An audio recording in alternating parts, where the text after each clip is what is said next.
Bem, meus queridos amigos e irmãos, muito boa noite. Estamos aqui depois de um longo e tenebroso inverno, né? Semana passada a gente não pôde gravar.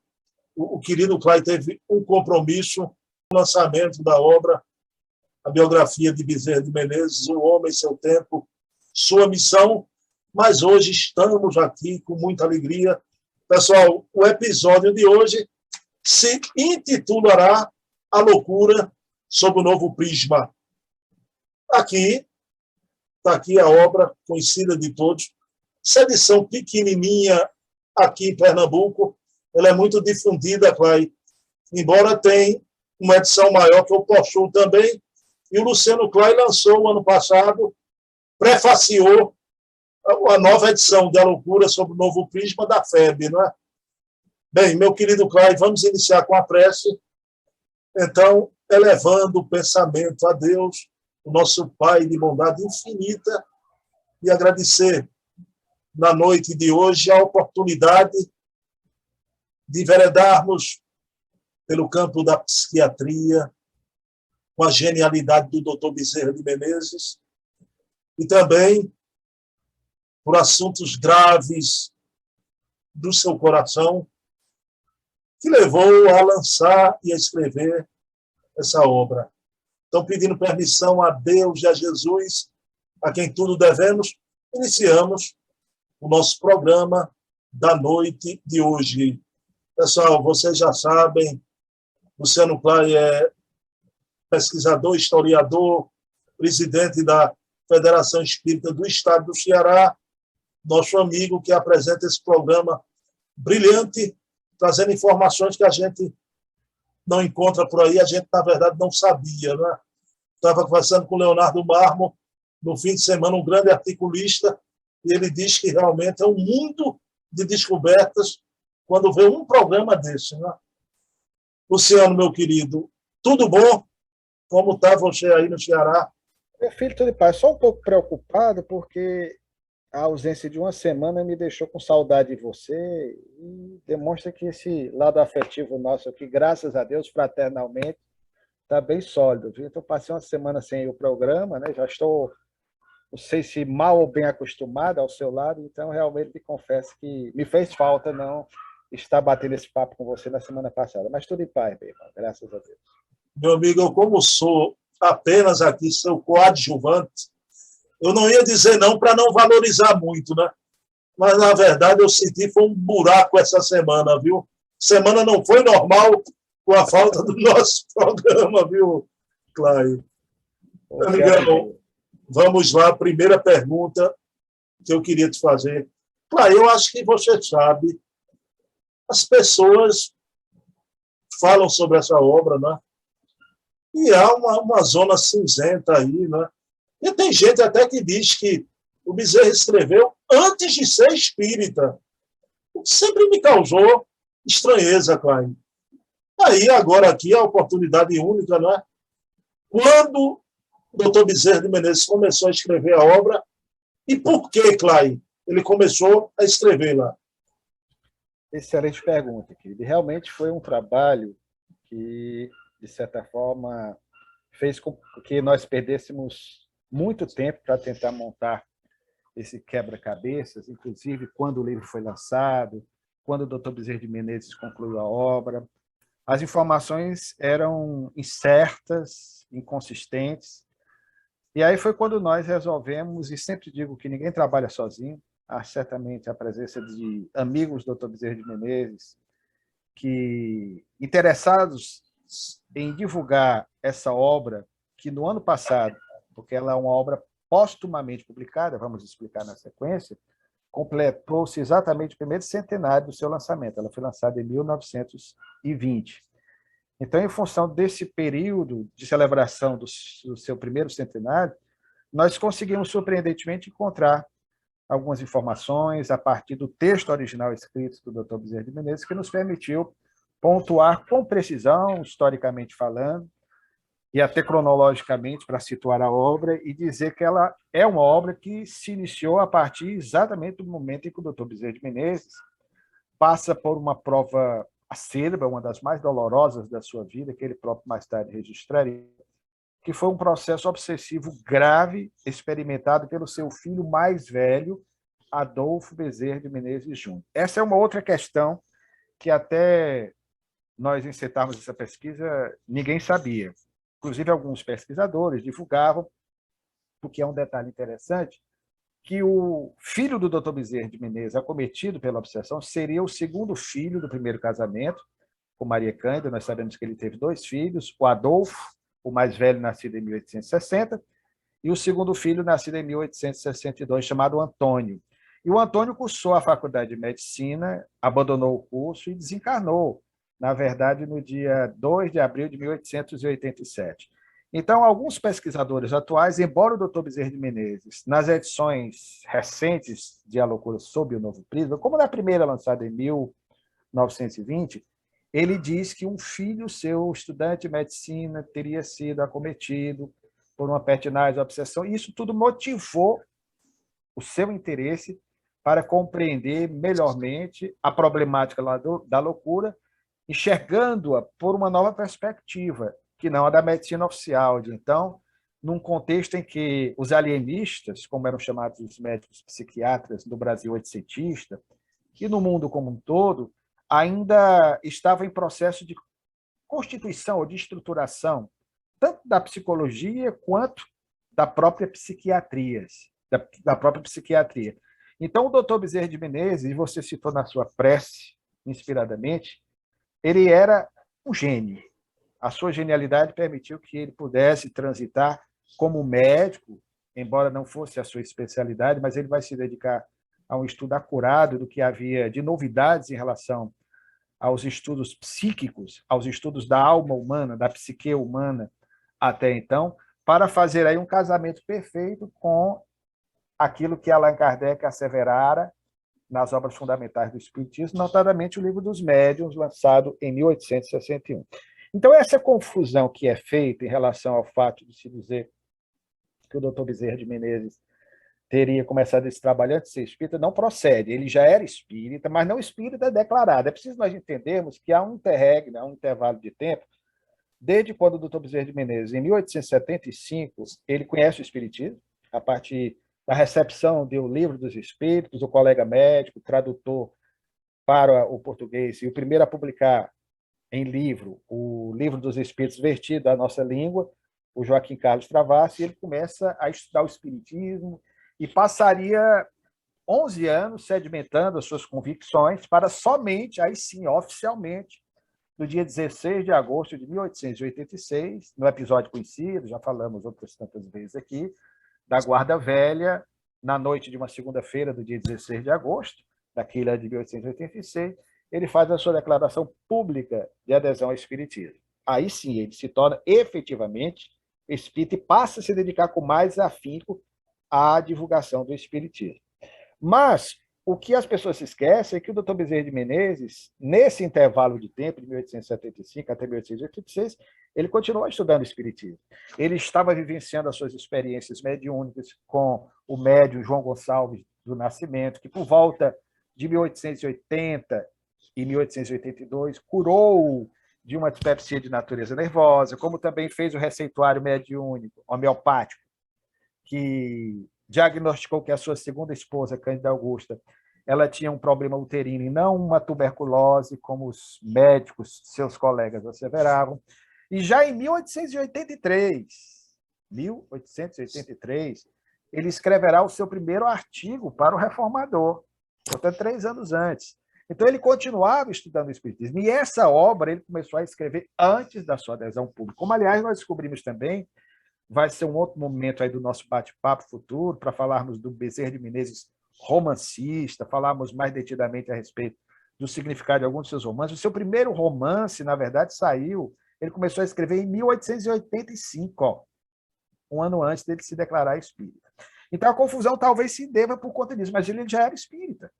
Então, ele começa a fazer esses estudos a partir de 1882, quando se agrava o problema do filho. E nós descobrimos, foi um trabalho muito demorado, porque no acervo de obras raras da Federação Espírita Brasileira, em Brasília, há os manuscritos originais da obra.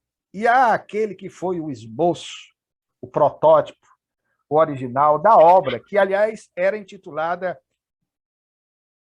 Psicologia e Fisiologia estudam o psiquismo humano. A obra tinha um texto mais complicado, mais complexo, e depois foi vertido quase ao título próximo do final, à luz da psicologia e da fisiologia, que depois viraria subtítulo na obra definitiva. Nessa obra que nós tivemos acesso, manuscrita ainda, letrinha do Dr. Bezerra de Menezes, fininha, inclinada, letrinha de médico, que dá um trabalho, daí o pesquisador, principalmente o paleógrafo, que é aquele que lê documentos escritos em papéis ou papiros antigos, ele tem que ter um cuidado muito grande na interpretação, como acontece também com as cartas de Kardec, para que você não se descuide e faça uma leitura equivocada de alguma expressão de época. E aí nós fomos acompanhando. O livro era, em termos de volume, 3 vezes mais o volume final, que seria lançado em 1900. Bezerra de Menezes, a 22, ele foi cortando e recortando essa obra, substituindo alguma coisa que ele achava que não era interessante. Ele soltava em alguns artigos, principalmente quando ele instalou a coluna Estudos Filosóficos, com o pseudônimo de Marcos, sobre a qual aqui nós já nos detivemos no outro momento. Então, ele ia soltando algumas dessas coisas e faz o enxugamento. É interessante também que foi por esse texto original que nós descobrimos que, na verdade, o filho era o mais velho, porque ele diz, ipsis litteris, e nós transcrevemos no trabalho que estamos publicando, que o meu filho mais velho, que era o Adolfo, não disse que o rapaz estudava medicina, acometido de uma pertinaz, obsessão, então ele faz uma narrativa referindo-se ao filho mais velho. Agora, o porquê dele ter, na última edição, trocado o nome e ter dito que o filho cursava medicina? Porque o Adolfo não cursou faculdade alguma, era um menino extremamente inteligente, e a partir de 1880, 81, ele começou a ter problemas obsessivos graves. E aí nós descobrimos, inclusive, foi o filho do Dr. Bezerra de Menezes que mais me deu trabalho a encontrar documentação específica. Todos os outros nós conseguimos facilmente chegar, encontramos fotografia. Do Adolfo encontramos uma fotografia também, mas as informações deram muito trabalho, inclusive nós não sabíamos, foi o único, quando ele havia desencarnado. E somente no apagar das luzes, na conclusão da obra, aí tem o dedo da espiritualidade, o pesquisador, o historiador espírita, não pode prescindir disso. Ele sabe que tem a presença da espiritualidade, através de um amigo querido do Rio de Janeiro, a quem incumbimos dessa busca nos cartórios do Rio de Janeiro, nós conseguimos encontrar o assento de óbito do Adolfo, que desencarnou no dia 22 de janeiro de 1899, aos 39 anos, sem nunca ter casado, vivia com o pai. Então, nós constatamos que, na verdade, o filho era ele. O Antônio, que inclusive abandonou a faculdade de medicina no segundo e terceiro ano para cuidar do irmão. Olha que atitude extraordinária. E desencarnou prematuramente no dia 2 de abril de 1887. O Adolfo, portanto, é que esse filho, o Dr. Bezerra de Menezes deixa muito claro. Agora, por que ele trocou o nome do irmão pelo outro? Porque o Antônio desencarnou no dia 2 de abril de 1887. E a obra não foi concluída antes desse período. Então, ele ia, inclusive, é interessante, porque no texto original, se você compara o texto final, ele começa no Império. Ele cita fatos relacionados ao Império, as expressões, inclusive, são ainda do final do Segundo Reinado, mas já na edição final você vê expressões como capital federal, que já era o Rio de Janeiro, capital federal, e não a corte imperial. Ele já vai mudando. Alguns nomes que ele ocultava na versão primitiva, na versão original, ele colocava em reticências, não citava o nome, ou colocava um nome incompleto, porque eram pessoas ou personagens, inclusive seu próprio irmão é citado na obra, ele não cita o nome do irmão, o irmão, aí ele destaca, porque elas estavam encarnadas, então ele não queria comprometê-las. Mas já na edição final ele cita, porque alguns dos personagens mencionados já estavam desencarnados. Então, como o Antônio desencarnou, ele substituiu simplesmente o nome do filho desencarnado para poupar o mais velho que estava encarnado. Então, para evitar talvez curiosidade, para preservação do Adolfo, ele cita o nome do irmão, ele substitui e o irmão passou a ser, de certa forma, visto por alguns pesquisadores como sendo o protagonista dessa história. Então, ele faz todo um estudo acurado a respeito do que havia à época de mais moderno no campo das ciências, especialmente as vinculadas à medicina, ou áreas correlatas, que trabalhavam a questão da psique humana, para fazer esse elo com a doutrina organizada por Allan Kardec. E é verdadeiramente impressionante. Então, ele, na verdade, foi aprimorando a obra, sabe, Bruno? Ele não concluía. Parecia que ele queria a todo instante refiná-la, muda alguma coisa, altera a configuração dos capítulos, aumenta, diminui. E o fato é que, se você acompanha os estudos filosóficos nos jornais da época, os 4 jornais onde os seus textos eram veiculados, ele vai passando muitas informações e diz sempre que está preparando o livro. O livro vai sair. Nos anos 90, ele diz, o livro está preparado para ser lançado no final da década de 90. Oficialmente, esse primeiro livro, só para fazer um registro histórico, já que essa nossa live é um documentário que vai ficar para a posteridade, nesse primeiro livro a que fizemos menção, à luz da psicologia e da fisiologia, não tinha ainda o texto definitivo, como dissemos, ele conclui o livro e assina em 10 de novembro de 1888. Está lá assinado, inclusive nós colocamos no livro a assinatura dele, para não deixar dúvida, ele concluindo a obra em 10 de novembro de 1888. Concluindo a obra que ele acreditava que poderia ser derradeira, mas não. Aquela história, você tem um livro, aí você quer reconfigurar, não ficou legal. Nova descoberta, que muita coisa está acontecendo também, em termos de medicina, em termos de psiquiatria, em nível mundial, em termos de psicologia, e aí ele resolveu dar uma pausa, como dizemos aqui, puxou o freio de mão, segurou um pouquinho, e na década seguinte, mais um decênio, ele foi mudando, foi reformatando, até que a obra ficasse pronta, mas, infelizmente, ele não pôde vê-la concluída ou transformada em livro, porque desencarnou em 1900. Bom, meu amigo Luciano Klein, quando eu li a obra Loucura sob o Novo Prisma, Klein, eu era garoto, né, há 25 anos atrás, mas uma frase me marcou até hoje, né? Bezerra de Menezes, quando ele afirma, né? Há 2 espécies de loucura. Uma loucura com lesão cerebral e outra sem lesão cerebral, né?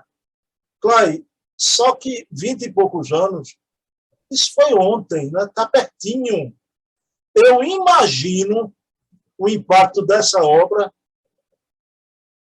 século retrasado, né? Então, eu me pergunto aqui agora qual a importância, historicamente, para o espiritismo no Brasil, a importância dessa obra e, individualmente, para ele, para a história de Bezerra de Menezes.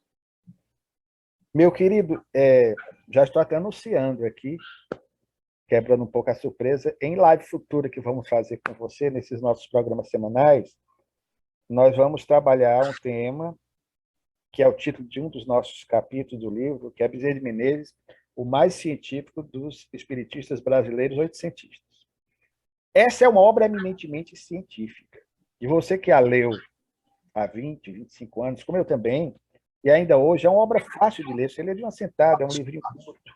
No formato final, ficou um livrinho curto. Não original, talvez ele tivesse essa preocupação e queria trabalhar como se fosse um manual para que as pessoas pudessem, os espíritas especialmente, e a comunidade científica, ter condições de fazer uma análise, inclusive do ponto de vista científico dessa obra, porque é uma obra eminentemente científica.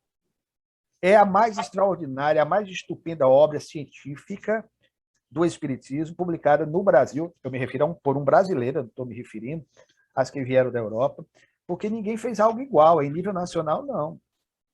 É uma obra extremamente consistente, feita por um cientista de nome Aga, membro da Academia Imperial de Medicina, e de outras instituições, de outras associações, como aqui também, em programas anteriores, nós elencamos, nós compartilhamos, nós divulgamos com aqueles que têm a oportunidade de interagir conosco nessa live, que para nós também é um momento assim de grande alegria, porque nos permite essa interação e divulgar um pouco do resultado de tanto tempo aí de buscas por amor, admiração profunda que temos a esse espírito, nosso ilustre conterrâneo. Então, a obra ela é de uma importância capital, e deve integrar ou fazer parte, talvez só no futuro se reconhecer isso, fazer parte dos anais da história do espiritismo no Brasil. É uma obra vanguardista. Tom Bezerra de Menezes foi pioneiro em vários setores, até no romance espírita brasileiro, porque eu não conheço outro espírita que tenha escrito um romance espírita como ele a partir de 1885. Então, no caso dessa obra, ela é vanguardista também, exatamente por sua ousadia em relação à revelação dessa tese espiritista, porque ele compreendia e estudava medicina, não poderia ser um advogado, com todo respeito, embora haja pessoas competentes em várias áreas para estudar essa questão relacionada à obsessão, mas seria de bom alvitre que fosse um médico, e não um médico qualquer, um médico conhecido na sociedade fluminense e nacionalmente. Então, foi um médico dos mais conceituados da Academia Imperial de Medicina que executou uma pesquisa objetivando esclarecer isso que você acabou de colocar, que além daquilo que a medicina convencional, à época, já, de certa forma, afirmava no tocante à problemática da loucura como sendo decorrente de uma lesão cerebral, nessa perspectiva mais materialista da análise da problemática, o doutor Bezerra de Menezes apresenta uma tese revolucionária. Claro que nós sabemos que a tese, faça justiça, já vem bem sistematizada, organizada por Allan Kardec, que não era médico, tinha conhecimentos profundos da medicina, em O Livro dos Espíritos, desdobrando essa questão magistralmente em O Livro dos Médiuns, que é de 1861. Mas o doutor Bezerra de Menezes adapta tudo isso. E o mais interessante é que ele traz, na obra, estudos de casos do cotidiano, exemplos de pessoas, situações incríveis, levantando esses casos, para que as pessoas pudessem compreender e entender que havia por trás de tudo isso a presença de um elemento que os cientistas de então não levavam em consideração, que é o elemento espiritual, que é o que nós espíritas chamamos de obsessor. Então, ele faz esse trabalho. Nós já dissemos noutra oportunidade que ele chegou em 1891 para acelerar esse trabalho e para obter resultados mais conscientes, com mais tranquilidade. Ele chegou a montar um laboratório na sua própria casa, num chalé que ele residiu até 1893 para 94, na Estrada Velha da Tijuca, ao número 27. Um laboratório que ele participava com alguns amigos. Estou usando a expressão laboratório porque era uma reunião para que ele pudesse fazer investigações mais dirigidas a essa questão do filho. Então, médio de sua confiança, como um médium pouco conhecido, Sarmento Brito, que era um médium português, radicado no Brasil, também farmacêutico, seguia a linha homeopática, grande amigo do Dr. Bezerra de Menezes, ninguém nunca nem ouviu falar desse médium. Ninguém fala desse médium. Então, esse médium trazia informações preciosas, há registros fantásticos das experiências mediúnicas, que inclusive o Dr. Bezerra de Menezes ocultou. Porque no caso do espírito obsessor, que está na primeira versão do livro que fizemos menção, o Dr. Bezerra descreve que estava presente numa reunião quando o algoz de seu filho, o seu obsessor, que certamente foi vítima do filho na existência transata, e ele vocifera, registra esse detalhe.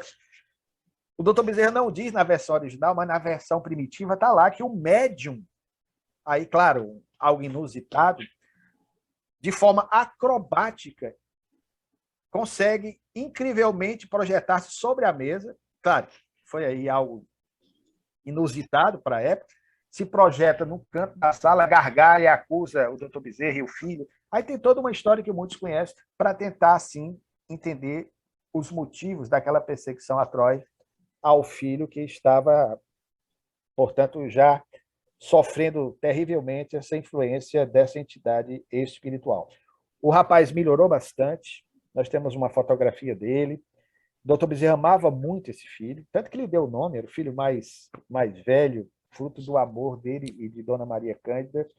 E ele amava tanto, tinha um vínculo com esse filho, que esse rapaz nunca se casou, desencarnou aos 39 anos, em 22 de janeiro de 1899, e morava numa casa ao lado do Dr. Bezerra de Menezes. Então, ele tinha um cuidado com esse filho.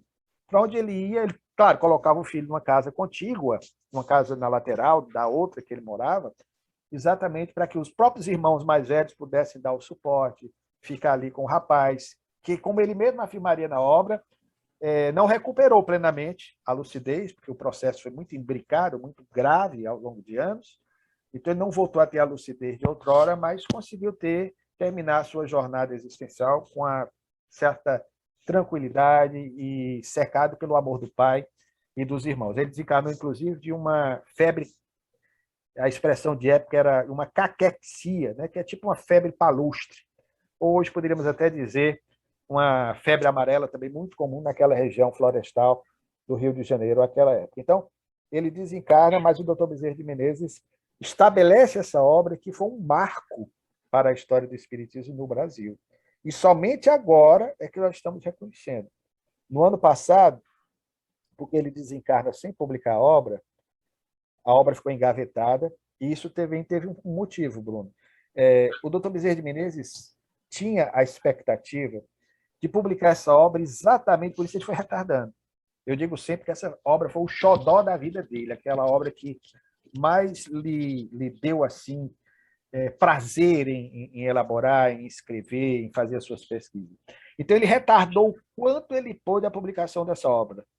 Veja que começou lá atrás, início dos anos 80. Em 88 nós dissemos, ele assinala lá, inclusive ele botava o pseudônimo de Max. Vocês vão ver depois, quem adquiriu o livro, ele assina o primeiro nome, Adolfo Bezerra de Menezes, aí depois risca e bota Max embaixo, que ele queria talvez usar o nome de Max, que já estava ganhando popularidade com os artigos dos estudos filosóficos desde 1887. Então ele assinala a data, novembro de 1888, mas a obra não saiu nem no final de 1890, da década. Por quê? Porque ele intencionava, e nós encontramos isso num artigo escrito pelo Manuel Quintão, posteriormente, que era interesse dele, doutor Bezerra, levar pessoalmente o fruto de sua pesquisa demorada, substanciosa, revolucionária para a medicina de seu tempo, nessa fase de transição do século XIX para o século XX, ele queria levá-la para apresentá-la pessoalmente no Congresso Espírita e Espiritualista que aconteceu em setembro de 1900, na França, em Paris. Esse congresso, presidido por Gabriel Delane, que tinha a presença também de um dos coordenadores, de Leon Denis, iria ter apresentações de Alexander Aksakov, de Alfred Russel Wallace. Veja só, nós teríamos a oportunidade de ver o Dr. Bezerra lá no meio dessas personalidades da ciência e da filosofia espírita da época, os estudiosos dessa área, falando da sua tese em francês, porque ele falava fluentemente francês, tanto que traduziu obras póstumas para o nosso idioma. Mas aí, infelizmente, o filho desencarna em 1899, a desencarnação do filho parece ter-lhe abalado um pouco a saúde, porque a partir de agosto do mesmo ano ele começa a apresentar os primeiros sintomas de uma série de acidentes vasculares cerebrais que vão minar as suas forças. Em dezembro de 1899, ele faz uma comovedora preleção na Federação Espírita Brasileira sobre o Natal de Jesus, no dia 26 de dezembro. Foi a sua última fala, a sua última participação, e quem testemunhou aquele momento disse que o local onde ele falava parecia ter ficado impregnado de uma ternura, de uma afetividade, como se o céu tivesse baixado à terra.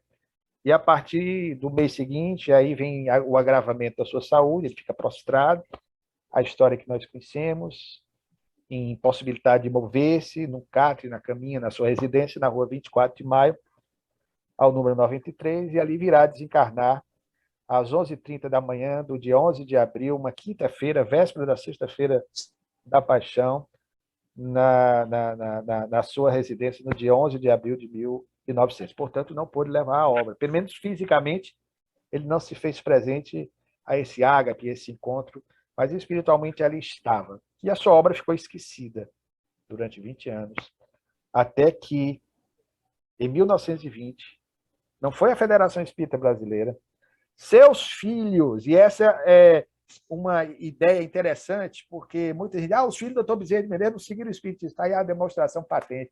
Os próprios filhos encarnados, em reconhecimento ao pai, o amor que tinham pelo pai, muitos eram espíritas, já afirmamos isso aqui em outra live, eles resolveram com recursos próprios através da editora Boêmia, no Rio de Janeiro, Tipografia Boêmia, lançar essa obra que veio a lume em 1920, 20 anos após ele ter retornado ao mundo espiritual. E somente em 1946, 26 anos após, portanto, foi que a Federação Espírita Brasileira, aí sim, com seu selo, passaria a nos possibilitar mais amplamente a leitura dessa obra, que, como você lembrou, no ano passado, portanto, completou aí o seu primeiro centenário de publicação. Bom, Luciano, o estudo do psiquismo humano, né, aqui no Brasil tem toda uma teoria no campo da psicologia, notadamente com a querida, esse espírito de abadesa, né, Joana de Ângeles, né, todo um desdobramento da teoria da psicologia transpessoal, é assim que ela intitula, né? Mas no campo da psiquiatria, Luciano, a gente tem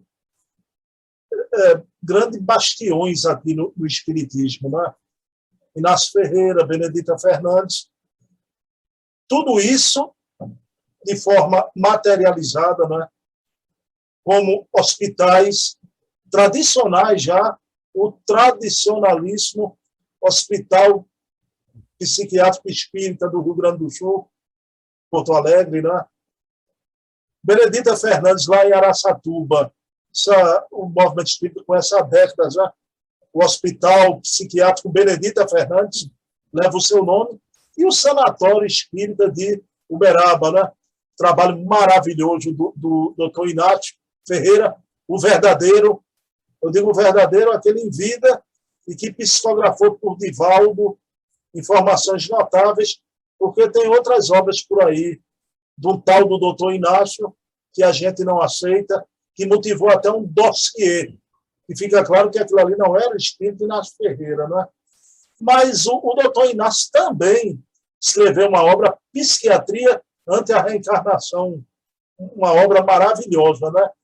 Mas, dito isso, Luciano, eu queria lhe perguntar, Benedita, Inácio Ferreira, o grande êmulo desse pessoal todo foi o doutor Bezerra, né? A gente pode afirmar, Luciano, que Bezerra de Menezes é o grande pioneiro da psiquiatria espírita no Brasil? Sem a menor sombra de dúvida. Esses que você citou, com justiça, vêm todos na esteira desse trabalho vanguardista feito pelo Dr. Bezerra de Menezes. Inclusive, na atualidade, grandes pesquisadores, como o querido Alexander Moreira, que faz um trabalho notável em relação aos fenômenos espíritas, à luz da ciência dos nossos dias. Então, todos esses que estudam o psiquismo humano e que já entendem o processo obsessivo, né, como um fator determinante também, claro que às vezes estão tão imbricados que é difícil você fazer uma distinção do que é um, do que é outro, aí se tem que ter uma responsabilidade muito grande nesse setor, mas essa obra, com certeza, ela foi pioneira. E o mais interessante, Bruno, antes mesmo do doutor Inácio, da dona Benedita, aqui no Ceará mesmo, aqui em Fortaleza, nós tivemos também na década de 1950 um hospital psiquiátrico chamado Antônio de Pádua, que também seguia essa mesma linha de ação do Dr. Bezerra de Menezes. Mais recentemente, nós tivemos, ainda nos anos 1950, e funciona até hoje, como hospital psiquiátrico, nosso lar aqui em Fortaleza, que teve durante muito tempo toda uma orientação espírita, mas esse trabalho do Dr. Bezerra de Menezes, como uma obra de referência, até porque na década de 1930, particularmente naquele decênio, começaram a aparecer alguns médicos materialistas, pseudocientistas, alguns ligados à própria Igreja Católica, que asseveravam que o espiritismo era, expressão de época, se utilizou muito isso, uma fábrica de loucos. E já na época, os espíritas que faziam contraponto a essas teses infundadas, precipitadas e preconceituosas, você vê muito claramente, que era um médico que, às vezes, por convicções pessoais, ou por ser materialista, ou por ser agnóstico, ou por ser ateu, se posicionava com uma certa hostilidade em relação ao espiritismo e outros a serviço da própria igreja. Isso é muito comum, sobretudo no final dos anos 20 e de forma mais acentuada na década de 1930. A obra do Dr. Bezerra de Menezes, ela sempre vinha à baila. Em vários periódicos da época que nós pesquisamos, ela vinha à baila e era destacada, inclusive por muitos médicos, espíritas ou não, os que já entendiam a possibilidade da realidade desse fator, da presença de uma entidade estranha, de um ser espiritual, do obsessor, como nós chamamos, que influenciava o equilíbrio emocional, a saúde psíquica de alguém, um fenômeno que nós espíritas estamos familiarizados, mas essa obra do Dr. Bezerra de Menezes, ela sempre vinha à baila como uma referência. E se diziam sempre, olha, quem a escreveu foi um cientista da Academia Imperial de Medicina. As pessoas naquela época ainda conheciam muito bem a vida do Dr. Bezerra de Menezes, lembrando que ele fora, por 2 vezes, administrador público do Rio de Janeiro, um cargo correspondente ao de prefeito. Então, historicamente, era uma pessoa bem situada, havia ainda todo um entendimento a respeito dele. Com o tempo é que a memória foi sendo diluída e as ações dele como um cientista de nomeada acabaram ficando em segundo plano para que nós valorizássemos mais o médico dos pobres, que é, com certeza, o título mais honroso e que certamente mais intimamente deve tê-lo agradado, né, pela consciência tranquila do dever cumprido. Então, de fato, querido, na década de 1930, nós vamos ver, nesse período exatamente em que também vai começar a atuar o doutor Inácio,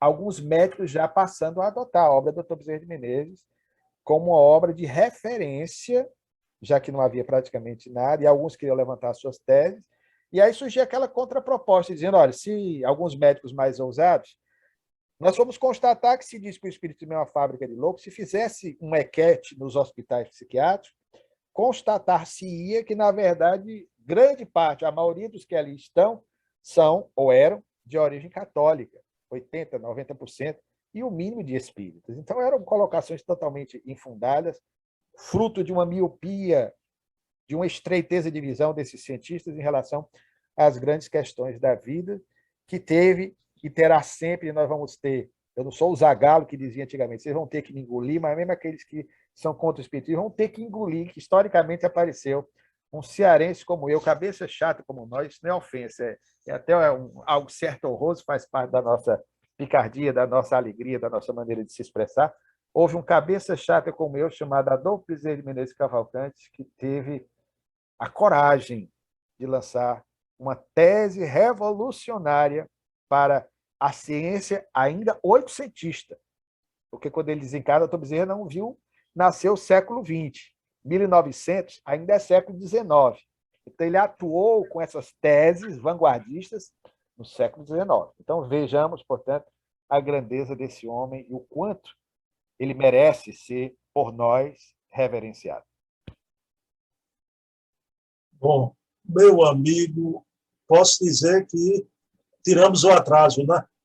Valeu por 3, não por 2. Então, recheada de informações originais, maravilhosas. Luciane, vamos avante, né? Luz acima, não é? Agora, você falou que o doutor Bezerra do Ceará, cabeça chata, né?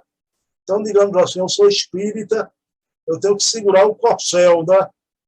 Até da amenidade. Então, meu amigo Luciano Klein tem uma cabeça leonina. Olha a elegância, tá vendo? Nem tanto, rapaz. Estão indo embora já, viu?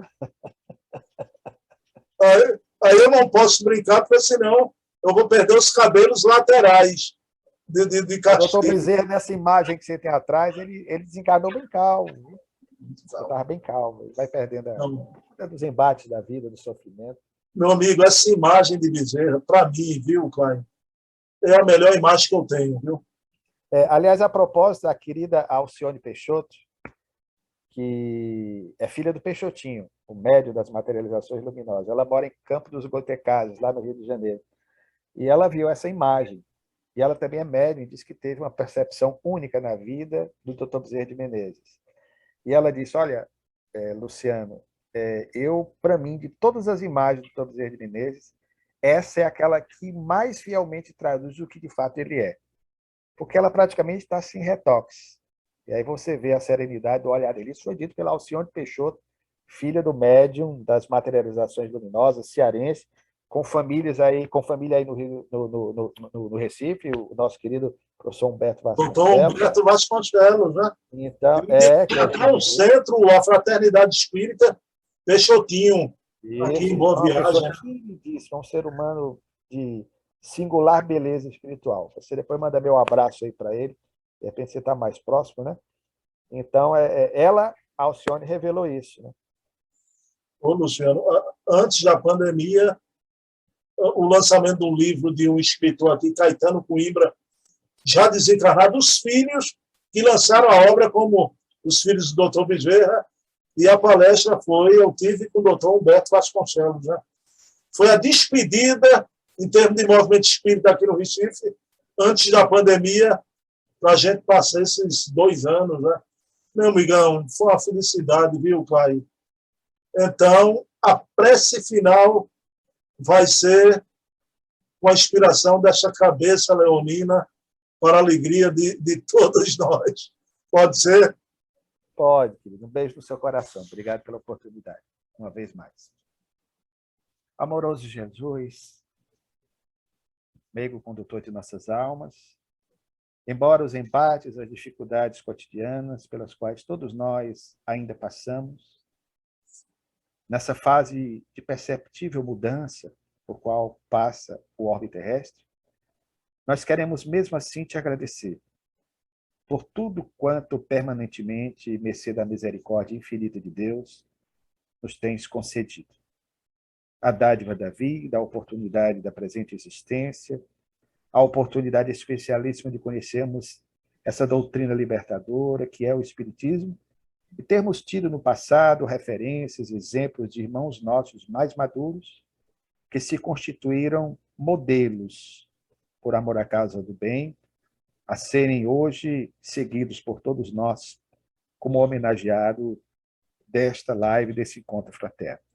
Permite que cada um dos irmãos que sintonizados conosco nesta live possam receber em seus lares as energias necessárias ao refazimento de seus psiquismos, ao robustecimento de suas almas, para que, assim, todos nós possamos renovar o nosso campo mental e termos, com mais esperança, a certeza de próximos dias mais venturosos, melhores e mais felizes.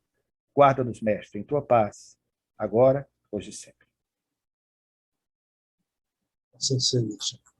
Amigão, um abraço, viu, pai? Beijão. Até semana que vem, na mesma Bezerra hora. Eu digo a dona Heloísa, na mesma Herculano hora, com você aqui na mesma hora bezerriana, viu? Ou quando na nossa infância, né, do mesmo Bate-Canal, aquele seriado antigo. Abração, abração, querido. Tchau, tchau, meu irmão.